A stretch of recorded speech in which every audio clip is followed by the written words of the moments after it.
بسم الله الرحمن الرحيم waxaan kaloo iyadana aan jeclay caawa inaan idin la wadaago arinta iyadana ku laba arrimood oo kale iyagana wararkaad ka maqlayseen jira oo mid ah in cudurkan adduunka faraha ku sameeyay COVID-19 kala dhaho vaccination badan dalal badan ayaa wax sameynaya laakiin waxaad moodaa vaccinationkii ugu horeeyay khaasatan dalalka reer galbeedka ah ayaa ka bilowday wadanka Ingiriiska ayaa maanta dadkii ugu horeeyay laga talaalay cudurkaas marka wararkaas aad maqlayseen dalal kala badan baa wax sameynaya waxaan maqlahay asagana xataa dalkan wararka maqlay Indonesia oo iyadana goor u bilaabaysa vaccination lagu talaal macnaha lagu sameeyay wadanka China oo ay la galeen deal mid inay hadda daawadii loo keenay oo dadka lagu sii talaalayo kadibna ay dalka dhexdiisa lagu sameyn doono daawada iyada raashka ayaa sidoo kale waqti hore bilaabay tijaabo inkastoo lagu eedeynayay inay ku degdegeen wax noocaas oo kale ah wadanka Mareykanka ayaa asagana TC wali ayna bilaabanin laakiinse dalkii ugu horeeyay baan u malay khaasatan reer galbeedka oo dalka Ingiriiska ayaa talaalkiisi bilowday oo lagu talaalayaa waxyaalo loo helay maaragtay cudurkan macnaha laga talaalayo la helay oo dadka lagaga talaalayo midaas mid kamid ah maqlay arrin kale oo iyadana aan war buuxa aanan ka sii haynin laakiinse aan ogahay inaad mar hore mar la iga wareysay SPS ka Soomaaliga programka ayaa iga wareysay Xasan ayaa ma iga wareysay arrinta waxa la dhaho maxaa la cashless card dadka maaragtay dawladda caydha ka qaata oo lacagtooda ama qaarkeed loogu soo shubahayo card aan cash lahayn macnaheedu waxa weeye card baad isticmaalaysaa waxyaalaha muhiimka ee asaaska ah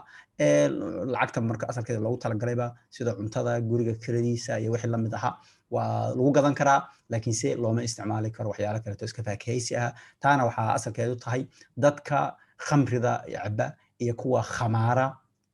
oo ciyaalkoodii oo gaajaysan u isticmaala lacagtii ay dawladdu bixinaysay ciyaalka loogu talagalay u isticmaala arrimahaas oo kale marka si taa looga hortago ayaa arrinta ay dawladdu soo jeedisay dad baa ka soo horjeeda oo dhahaysa arrintani waa sax ma aho dadka caydh aha ayaa si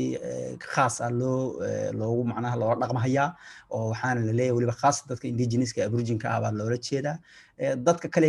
arrintan soo dhaweynayaan runtii boontiyo aad u fiican ama qodobo aad u fiican bay wataan oo ka mid tahay waxay dawladdu bixinayso waxa loogu talagalay waxa weeye ciyaalka iyo dadkan u baahan siday u isticmaali lahaayeen gurigooda cuntadooda caafimaad leh oo cunto fiican ah iyo waxbarashadooda weeye wax ma oo loogu talagalay in ruux ama ku faakihaysto amaba uu u isticmaalo khamri ama khamaar uu isticmaalo midnana ma aho saa daraadeed wixii xakameyn oo la saari kara hal la saaro dad baa saale kuwa kalena ayagana boonti aan aad